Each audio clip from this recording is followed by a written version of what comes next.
Yeah, but it was a great experience, and it certainly fueled the passion for what is now a pro career. And if anything, Scott and Luke, I'm flying the flag now for the older guy. I'd like to be a source of inspiration to those who think that they're over the hill. If you've got some goals to achieve, it's possible. I'm going to be 47 in September. There is a span of time that I want to give this, and there is an end point that I don't want to go beyond. I think I'm approaching that, but I reckon I've still got 1 or 2 years left in me. Welcome back to another edition of the Max's Muscle TV podcast. I am joined once again by my good friend and co-host, Mr. Luke Schembri. Welcome, Luke. Scotty. And we are joined by another pro athlete. So it's 1 amateur and 2 pros. The highly esteemed Mr. Christian Caldwell. Thank you for joining us, Christian. It's a welcome. Yep, I'm happy to be here, guys. Are you happy at the moment, Christian? Because you're deep in prep right now. Every day's a grind. How are you going? Well, with 4 weeks to go, I'm feeling the pinch now. Just over the last few days, on and off, in between those lovely high days that you prescribed me, Scott, I'm able to come back to the land of the living. So yeah, I'm actually feeling the pinch. Yeah, I have no doubt, mate. We're skipping steps. We would like to know a little bit about your background, mate. What was the athletic background? I don't even know this actually. Yeah. Before you got into the resistance training, were you a little bit of an athlete yourself, or how did you get started? Look, I'm a child of the 80s like you guys. So I grew up somewhat idolizing Van Damme, to a lesser extent, Sylvester Stallone and Arnold Schwarzenegger. But Van Damme was the guy I was like, whoa, like check him out. Sort of want to sort of emulate his steps. So I was naturally sort of pointed in the direction of martial arts. So that's where I thought I wanted to take things as a teenager. And I fell in love with the movie Kickboxer. I think that was a 1987 release or something. So I would have been grade 5, something like that, like around 10 years of age, when I thought, I just want to try my luck at kickboxing. And I took to it like a duck to water. And before too long, I was telling everyone at school I was already undertaking kickboxing lessons well before I was taking kickboxing lessons. So I got into it just by watching his movies. So I know his. Is there any old pictures of you doing splits between 2 chairs or anything that we could splice into it right now? I reckon I could find 1 or 2 old photos of me jumping in the air looking like an acrobat. Yeah. That was back in the days when I was about 76 kilos. So that's pretty much that was my homeostasis all the way up through till year 12. And was it Van Damme that inspired you to get into resistance training as well, because you wanted to emulate the physique, or you wanted to improve your punching and kicking power? I always wondered why I was able to sort of copy his kicks, but I wasn't, like, through that training, I wasn't looking like him. So I was going, there's something amiss here. Do I just need to do more kick training? Do I just need to do more of the cardio? And so I figured out, actually it was Billy Monet down here in Seaford on the Mornington Peninsula, he's a staple martial arts instructor down here, part of the Bob Jones Corporation, teaches Zendu Kai. He rears a lot of us youngsters, or he did rear a lot of us youngsters back in the day. Was a good, I think he's just a good source of direction. He paved the way. He basically said, look, you need to do resistance training as well, if you want to build your physique. And that was about 13 or 14 years of age that I started to understand the value of resistance training. But it wasn't until I was about 16 that I started tinkering with weights properly.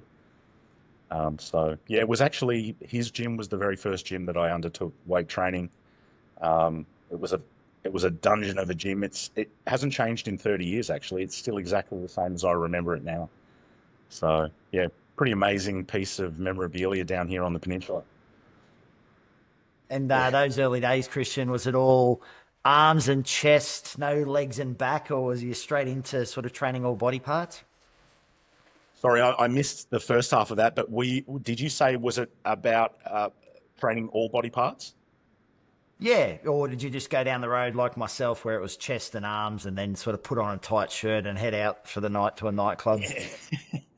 Well, I actually had to bring a friend down from kickboxing with me. So we did it together. We were a little bit trepidatious to walk into a gym full of big dudes who were sweating and cussing and grunting, and there was no sign of estrogen anywhere. Really daunting experience for a 13 or 14-year-old to sort of be making their way through the gym in order to get upstairs to kickboxing. So I brought a friend, and from there we just started. We found a place in the corner of the gym and started moving some weights. So it was, look, the approach was very much a fish out of water. So we had no idea what to do or where to start. So I used to start every one of my workouts without a warm up with a 1 rep max on the bench press. That's how me and my friends did it. We'd walk in cold, load up the 5 kilos more than last week, and just get after it. Did you do anything equally as stupid, Christian? Absolutely, yeah. Many an injury actually in the first couple of years. Couldn't understand why I was maxing out on X amount of weight and couldn't budge past it. But lo and behold, looking back with 15 years under my belt, I could figure out why. And I wish I knew Andrew Locke's protocols back then. I can tell you now. So we're really blessed nowadays. Look, it's a double-edged sword, but I think largely, with the information we have at a click away, we can really upskill relatively fast compared to how it was for us when we were much younger, first starting out. You had to ask the guy with the biggest physique, basically, for direction and point you in the right direction, how to train properly, because there just wasn't a lot of information circulating, was there? No. And at what point did the resistance training take precedent over your desire to get into Hollywood and kick bad guys' asses? Well, so there was a point at which I was trying to do both. And then I realized after about 12 months of pursuing both relentlessly that one was getting in the way of the other. And I just had to choose. And I thought, well, which one am I feeling, or which one gives me the most return on my investment? What do I love to do the most? And it was actually the resistance training in the end that won out. It was a bit of a to and fro between the two, because I did enjoy my cardio and just the exertion of kickboxing, but I didn't really take to the contact side of things. I didn't enjoy getting punched in the face. I didn't enjoy, the swelling of the thighs and the bruising of the shins as much as I thought I did. So, yeah, I enjoyed the pump a lot more from the weights downstairs. And the euphoria that I got from training lasted longer from doing the weight training as opposed to the kickboxing. So I was, very much a junkie in that sense. I was chasing that euphoria. So the weight training actually gave me much more of that. And I was able to do it more often. And my recovery was a bit better because, I don't know, look, you guys did the jiu-jitsu there for a little bit. Scott, when you get injured, you're out for a while. So you can't pursue it. I sure was, yeah. And were they the golden days in terms of lean tissue? Was that when you put on the most muscle, those early days, just getting serious in the gym without, I guess, a lot of direction or a lot of structure? Yeah, that's where the bug bit. It's when you respond as quickly as you do when you're a newbie. You think, oh, where's this going to go? Where can I take it? So, when I realized that food had something to do with growing muscle as well, and I was combining the food with the training, I swelled up pretty nicely pretty early. And I recall jumping from 75 kilos up to about 90 in just a matter of months. So I think I was underfed and overworked through my schooling years. I don't think I was meant to be quite that light. I think I was undersized because I had no understanding of nutrition back then. And I was just pushing the kickboxing training with passion, but not realizing I was shooting myself in the foot in terms of just maintaining a good level of lean muscle tissue. So yeah, when I realized that food played an integral role in growing muscle, with a combination of just doing the resistance training and pushing a little bit of food, I sprung back really quickly. So in the first 12 months, I think I gained about 15 kilo. And was that on the, mate, was that the seafood diet, seafood and eat it, or was there any structure where you're aiming for protein targets, or was it just calories at whatever the cost? Well, I was told, I was given a diet to follow, and it consisted of 2 whole chickens, Nice. X amount of rice. It was pretty basic. It was your typical meathead bodybuilder diet. But the guy, he said, look, instead of chicken breast, just go and get yourself a whole chook, and if you can, eat 2 of those every day. So you'll get your protein requirements that way. Split the chook up in half, and you've got 4 meals if you have 2 chooks. That's pretty good advice. I've got to admit, that's pretty rock solid. Not bad, is it? I mean, it was relatively economical too, because if you go to Woolworths and buy yourself a roast chook, you might spend $14 or $15 on a couple of those, and it's not bad for like a 17 or 18-year-old fresh out of school, just wanting to know what to do and having minimal avenues in terms of acquiring knowledge. I didn't know too many guys back then who were, sort of going in that direction. So we're talking the mid-90s that I really started getting into bodybuilding, back when Dorian Yates was Mr. Olympia. So that's going back a ways. What was the first supplement you bought? And just out of curiosity, were you a Weeder Megamass 2000 era? Was it the Musashi? Had the Max's tins come out with the big muscle man on the front yet? Yeah, it was definitely Musashi. Musashi had a creatine. I just remember blowing up like a pufferfish, though. I don't think it was creatine monohydrate. I think it had plenty of sodium in it, because my friend and I both felt very fluidy and water retentive. And then there was a protein powder that I recall purchasing through one of the, I think it was Flex magazine. It had Dorian Yates on the front, and I actually made a purchase. Oh, the Victory Series. That's it, the Victory Series. Yes. Yeah, yes. I remember well. Yeah. And it came they got me too. a tin. Yeah. It looked like a Milo tin, but it had the Victory. Yes. Yeah.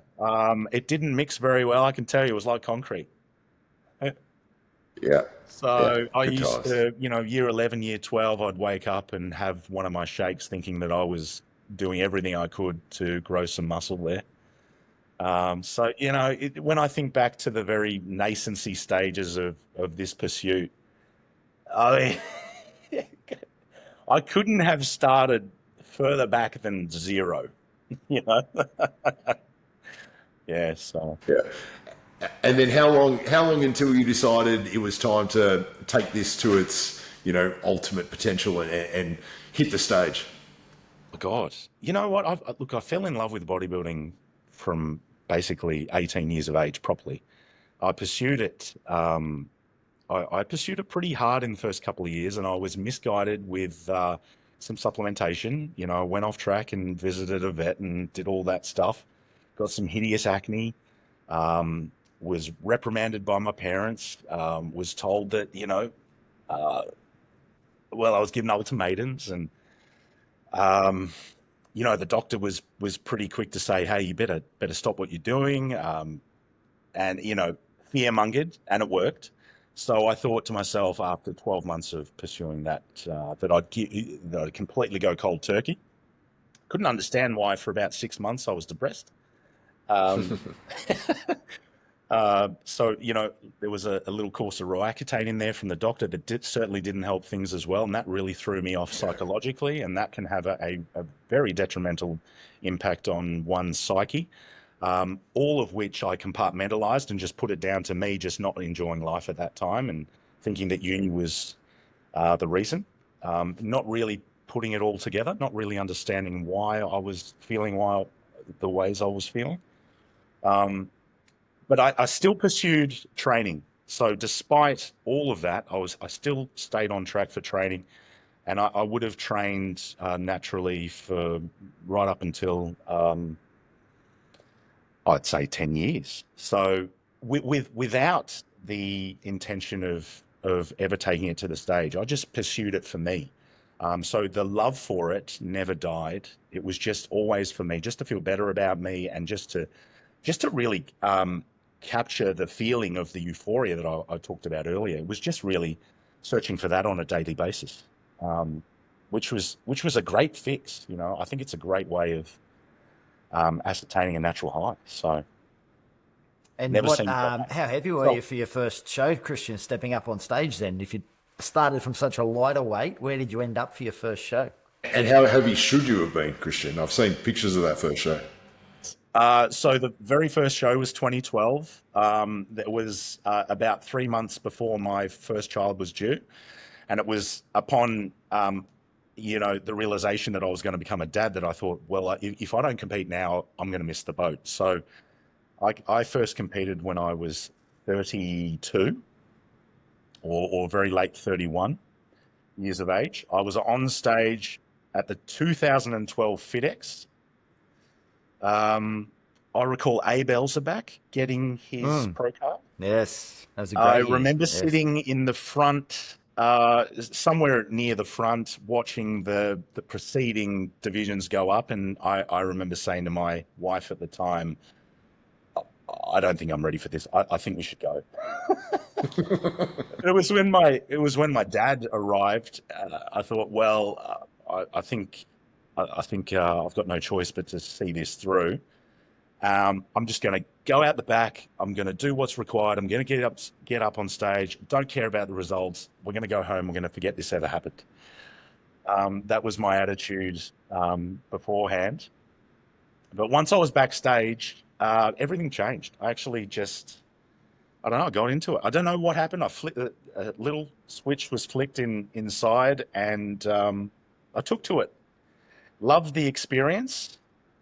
Stood up on stage as a novice at about 94 kilos. And that would have Big been novice. a good 10 kilos overweight, I reckon.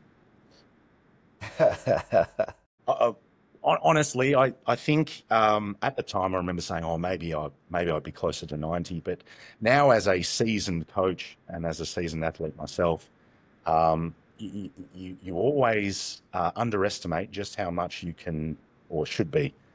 And it's by a few kilo at least. So yeah, I'd say I should have been on stage probably 85. I reckon I would have been in good nick. Yeah, but you placed okay, didn't you? Yeah, Somehow? I think I placed fourth, but doesn't everyone place fourth who doesn't get a place? Yeah, you're not the top three. Yeah, you're fourth. Yeah, but it was a great experience, and it certainly fueled the passion for what is now a pro career. So there you go. Everyone starts somewhere, and I started at the very beginning. And if anything, Scott and Luke, I'm flying the flag now for the older guy. I'd like to be a source of inspiration to those who think that they're over the hill. If your passion's there and it's burning hard, and your body is still responding, why stop? If you've got some goals to achieve, it's possible. I'm going to be 47 in September, so I do have a time span. There is a span of time that I want to give this, and there is an end point that I don't want to go beyond. And I think, I'm approaching that, but I reckon I've still got 1 or 2 years left in me.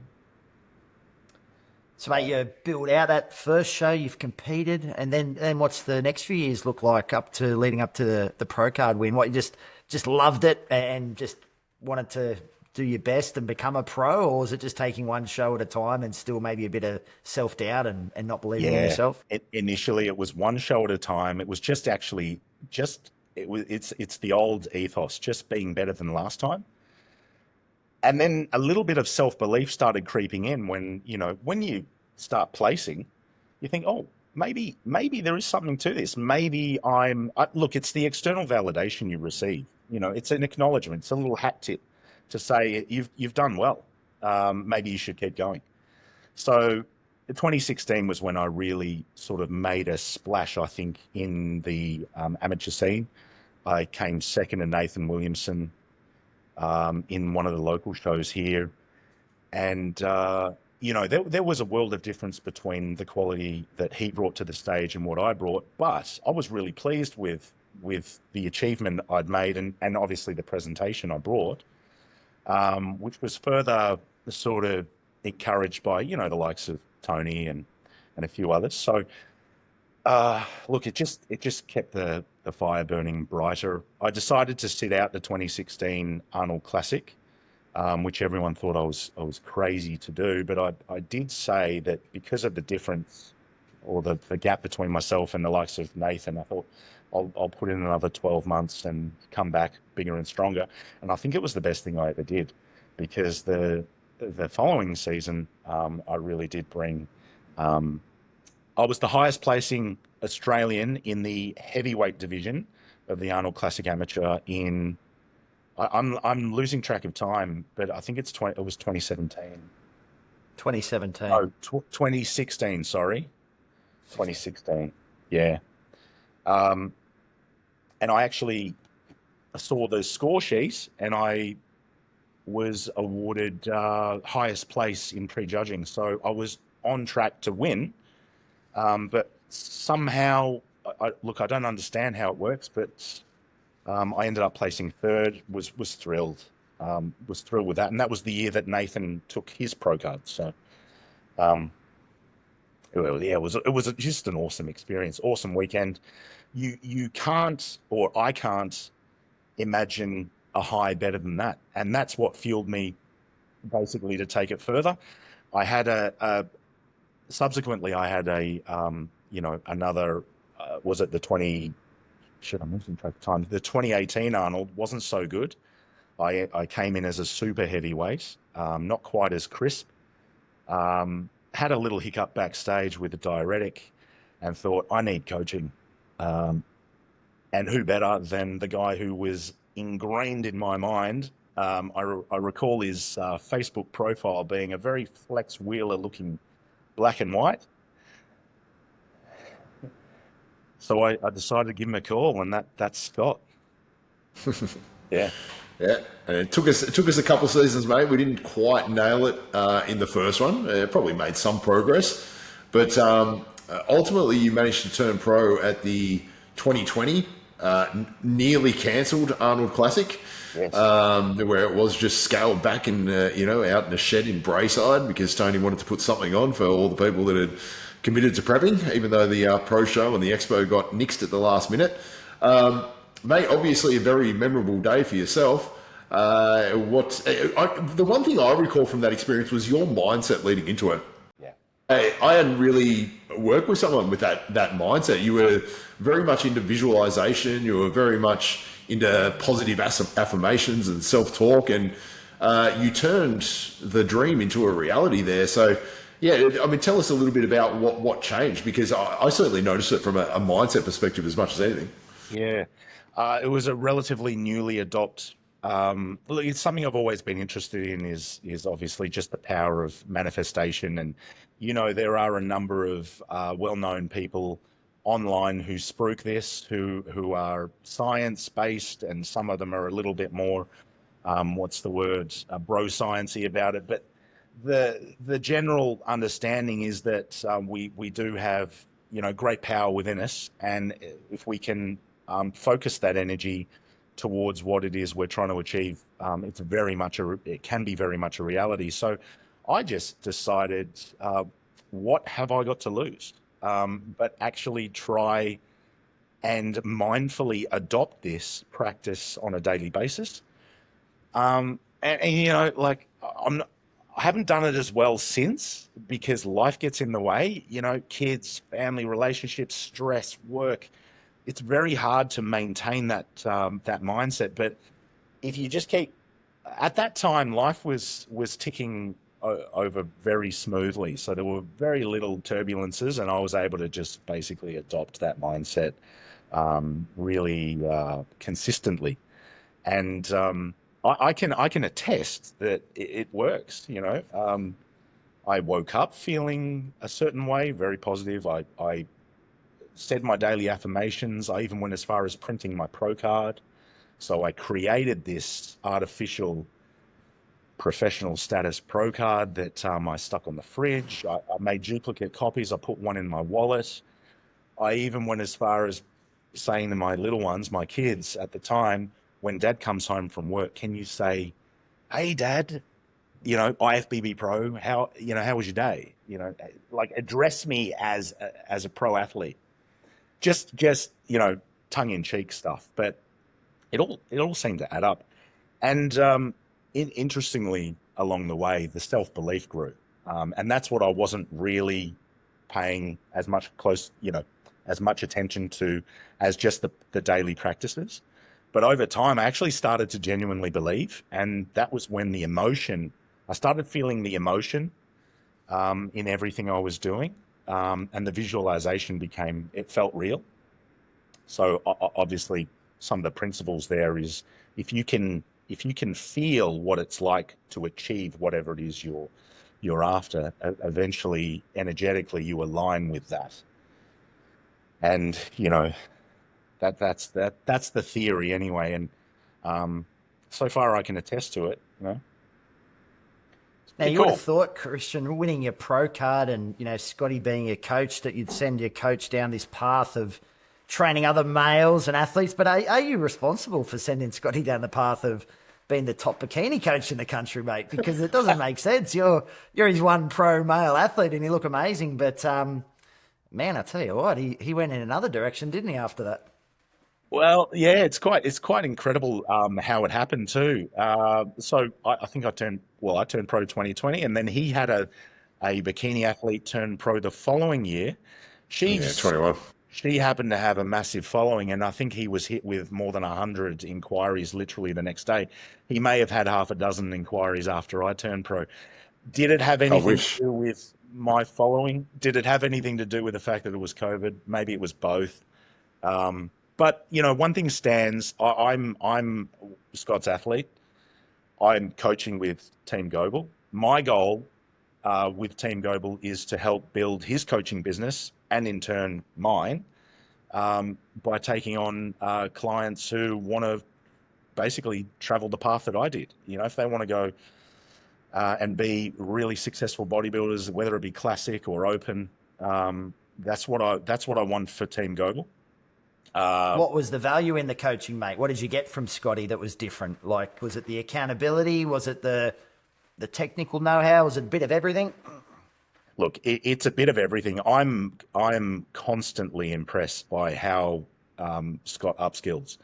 Every season I've prepared with him has been just more insightful, and he seems to be an endless source of knowledge. It's also knowing when to apply that knowledge. But, I've always looked up to him. There's very little he needs to do or say to sort of really instill that accountability. I think a lot of other athletes would attest or corroborate this, that we all feel it's not about wanting to impress. It's just you want to do well for him because he's putting in the effort for you. So it's a two-way street. He shows you the way. It's up to you to apply what you've been given, and make sure you do your part. And that's the approach I've always taken. Just do my bit. And Scott in many ways is the training wheels on the bike. Just keeps me on track. And having worked with him numerous times now, we're getting it better every single time.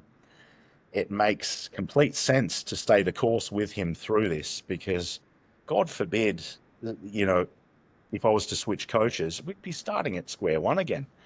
I've never truly understood why someone would jump from coach to coach to coach. I think those who do, I think the issue is, well, they're the common denominator. I don't think the coach is so much the issue, especially if you're on to coach 3. I understand moving from one coach to the next, but I think there's a bit of an issue there if you're jumping to the 3rd and 4th coach. I think I don't think you're going to get very far. And it's not the coach's fault. So I think, the coach can only get to know you so much. And it takes time. It takes a couple of goes. Now, Scott and I are about to undertake, I think, like our 5th show now. I mean, the 5th, or is it just the 4th? I think the second was the pro card. Yeah. And then there's been the pro debut, so this is number 4. Yeah, number 4. And, every prep's different. The physique changes, so the body evolves, and the approach needs to shift. The principles are the same, but just knowing when to do what is what changes. And obviously, all the variables change too, because the environments change, the situations change, the stresses vary. There are no 2 preps that are the same, but one thing's for sure, we have a greater understanding of how to work together. It's way more autonomous. The synergy's there. And we're getting better and better at doing what we're doing. And I think, Scott, how do you feel I am tracked at 4 weeks out?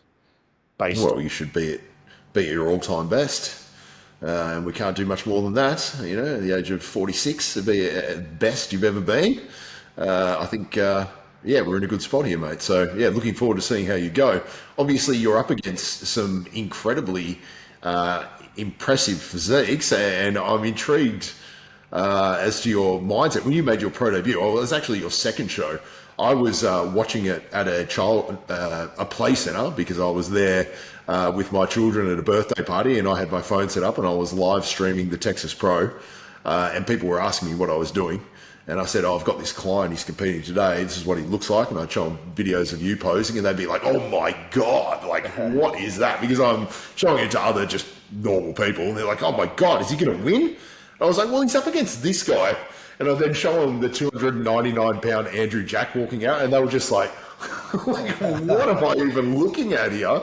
How was the pro debut and backstage with, it was at Lewis Breed, incredibly freaky looking guy, Andrew Jack, all these guys. I don't know if people truly understand, Jordan Hutchinson, the immensity of a true pro lineup.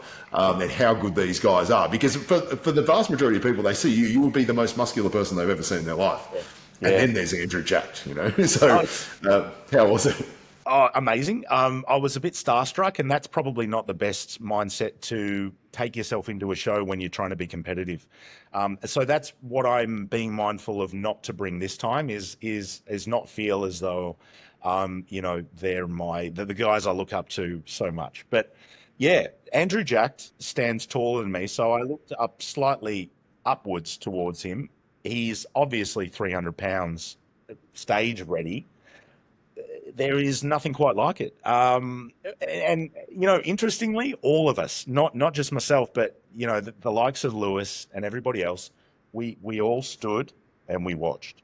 We watched him prepare. We watched him get his tan on. We watched him, do his thing. Because it is a caricature. It's like a comic book has come to life. The depth of his insertions and just the roundness of his muscles are different. They really are. I don't know how else to describe it, but it's like a real life caricature. It's odd. It was amazing. Like, I looked at him and went, that's probably one of the best physiques that walks the planet. Like, it's incredible because the waist is truly small. It just makes everything else looks that much more grand. So, yeah, and then, the likes of Lewis Breed, I befriended him. We got chatting.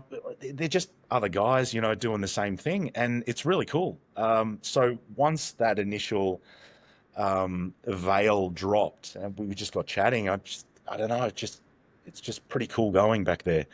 Jordan Hutchinson's a great guy. We just talked about food, the basic stuff,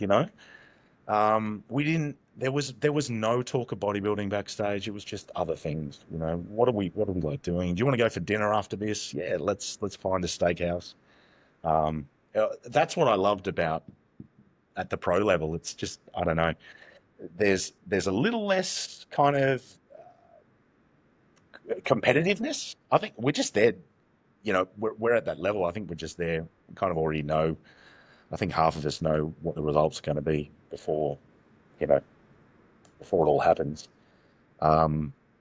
Yeah, And it's for our viewers at home, are you able to just elaborate? You're 4 weeks into the prep. Like, what type of calories you're on? What type of cardio you're doing at the moment? Like, yeah. I'd be very interested to hear 4 weeks out from a pro show. Are you living on fumes, doing hours and hours of cardio, or are things backed No, off? yeah. So contrary to the belief, I think a lot of people think we're doing relentless hours of cardio and ridiculous amounts of steps and eating nearly no food. The truth is we've obviously got to maintain the physiques that we've built. So we require a lot more calories than you might think. And for me, 3,000 calories is really low. It's obviously the most I've eaten at this stage in a prep than previous years, which is a great sign that I've gained muscle to warrant the extra calories. So yeah, 3,000 for me is where I'm at the moment, with the occasional high day that's around 4,500. 600 odd grams of carb on those high days is what gives me a bit of pep in my step to be able to continue grinding away afterwards. But yeah, the cardio wouldn't be more than 100 minutes to 120 minutes a week. That's 2 hours across the entire week. So I'd break that up into little pieces. That's 30 to 40 minutes at a time, which is hard enough. Like, that's enough because I'm running obviously in a deficit. So it's got to be enough of a deficit to obviously reduce your body weight and your body fat, but not a crazy amount that you crash and burn. So it's managing stress, it's managing fatigue. The steps are doable. On when I'm grinding away, I do 15 to 16,000 steps on average, which means getting up an hour earlier than you normally would, just to make sure you get a good little walk in. And then it doesn't burden or overburden the rest of your day. So the idea is to be able to do this and still have a lifestyle, still work, still be able to function as a parent or as a partner. I think the key to doing this well is making it autonomous and not having to think about it not being in the fore. It's just something you do that is second nature, and you don't give it too much weight. So yeah, obviously the weight training I'm dialing back a little bit now. Volume has decreased. The load stimulus is still relatively high, but I've just pulled back on the amount of volume. So reps have dropped a little bit. 2 working sets instead of 3, that sort of thing. Um, it's proving to work very well because for the most part I'm in good spirits. I'm sleeping well. My inflammation markers must be down because I'm sleeping well. Um, I'm able to construct sentences with you guys now, so cognitively I'm not too bad. Um, Always a good sign. yeah, it is a good sign, isn't it? Because there are times where I do find it difficult to form sentences, and that's when I know, okay, I think I need to rest.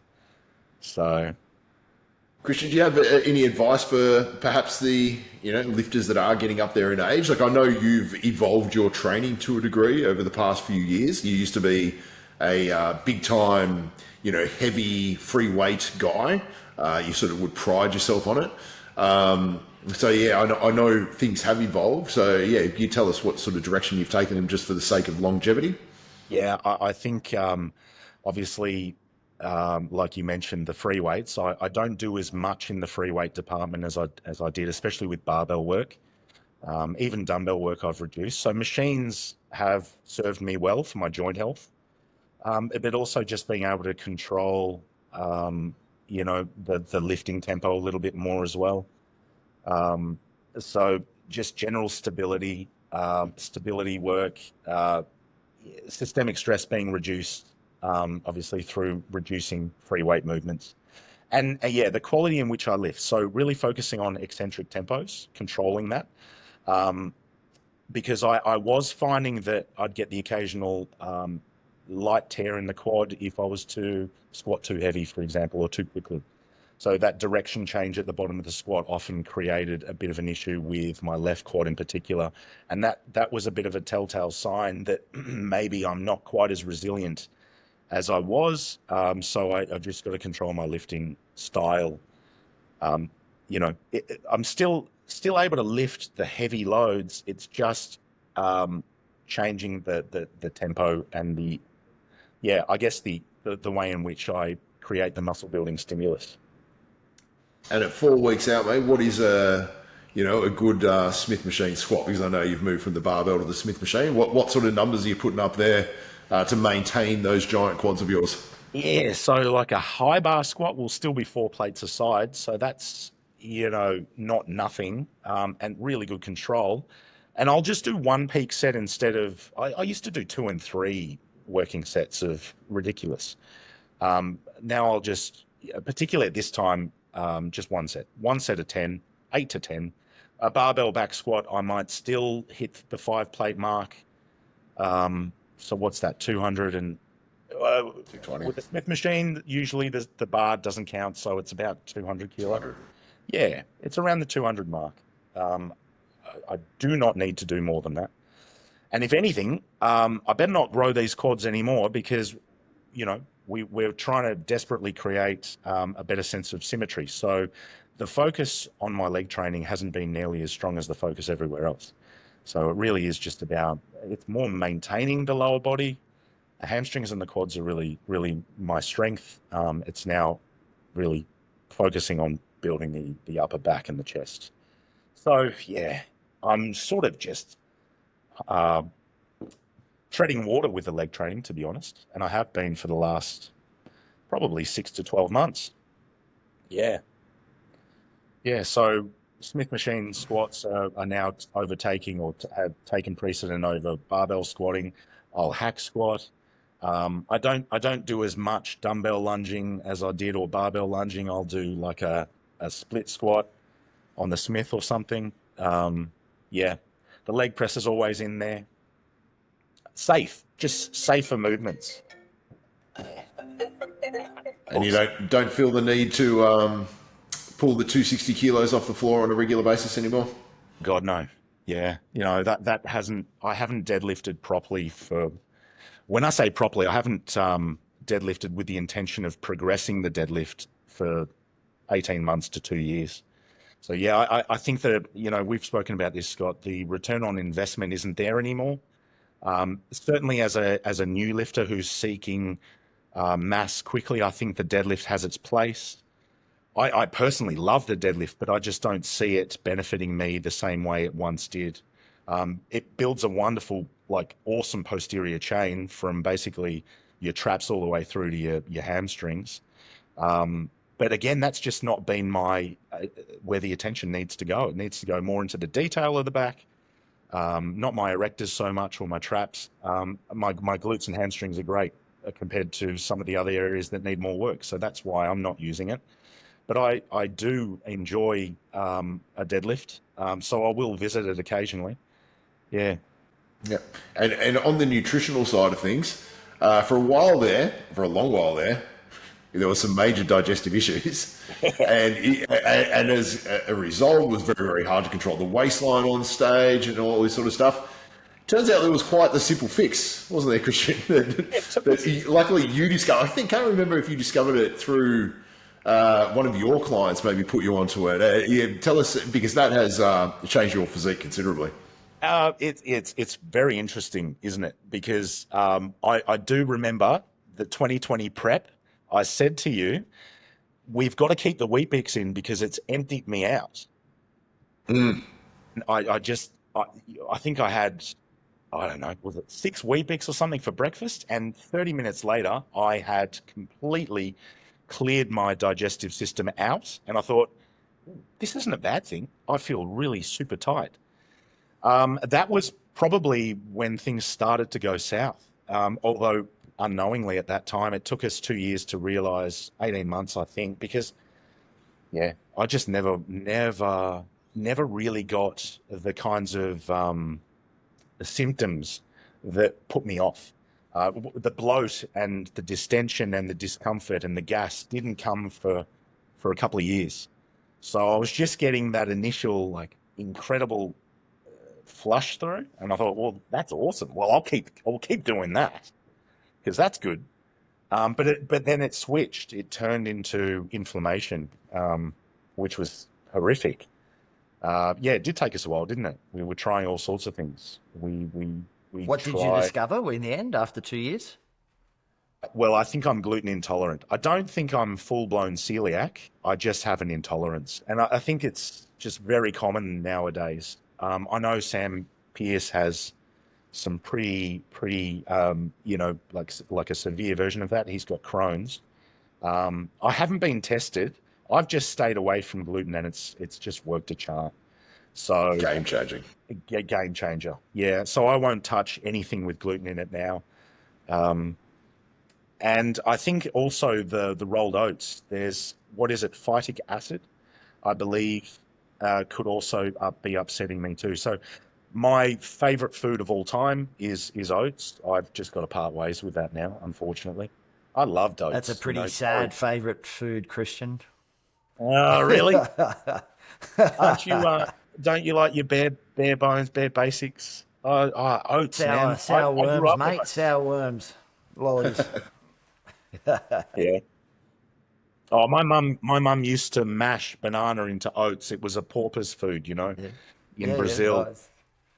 Oats, banana, and a bit of raw sugar. Oh, it was the best. Yeah, so nice. it brought me back to that every time I'd have oats. I think there's something. Do you have Brazilian genes in you? Does that explain the lower body? I think so. Yeah. I'm half Brazilian, so mum's got the Brazilian blood. Yeah. Maybe that's where the legs come from, eh? Yeah, I think so. Maybe I should do the men's wellness division. Well, maybe we'll have to wrap this up relatively soon. What are your favourite supplements? So you got a new guy coming into the sport. What are you pointing towards? Well, creatine. Can't go past creatine. A good source, WPI for sure. And if I had to list a third, oh God, no, I'd leave it at that. Keep it simple. Caffeine. Creatine. Is caffeine and on the list? No, I don't rate it. I hate pre-workouts with caffeine now. I've got a friend in Brad Clark from the Protein Factory. He's got a pre-workout formula that doesn't have caffeine in it. It's called Peak. I don't know what's in it, but it's good. And you don't crash. So I think that's why I don't like the Brad Clark special, is it? Yeah. You guys know Brad Lucas. So. Yeah. We know Brad. He's been on our show a few times. Yeah. So obviously I'm not obviously, I am supported by Brad and the Protein Factory. So yeah, I love his supplements. He's got a host of supplements that obviously work because he formulates them himself. But yeah, if you can just get on a good quality WPI like a Max's,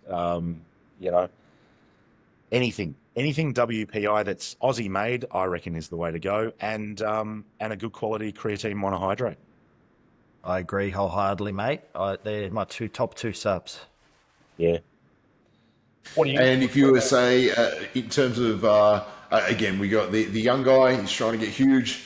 You more bro split, push pull legs? I know it's a very general question, but what direction you want to point him? Okay, so starting out, I think I got heaps of progress just training 4 days a week. So there was it was chest and arms, it was back and delts, and it was delts and arms. So I was training arms 3 days a week with chest, back, and delts in there, and then there was just a giant leg day on a Friday. Nice. It's a pretty good split. I fondly look back on that, and I'm actually putting together an ebook that discusses my very first training program that I was ever given. So, be happy to share that with you. Fantastic. Yeah, cool. All right, mate. Well, I think we'll have to wrap it up and leave it there. All the best, obviously, with your adventures overseas. We'll report back here and let everyone know how you've gone. But it's a pleasure having you. Thank you, Luke. Thank you, Christian. For all those that have enjoyed the episode, please like and subscribe and leave a comment down below. It all helps the channel out. And we will be back again in the not too distant future with another episode of Max's Muscle TV podcast. There's no cure for this one!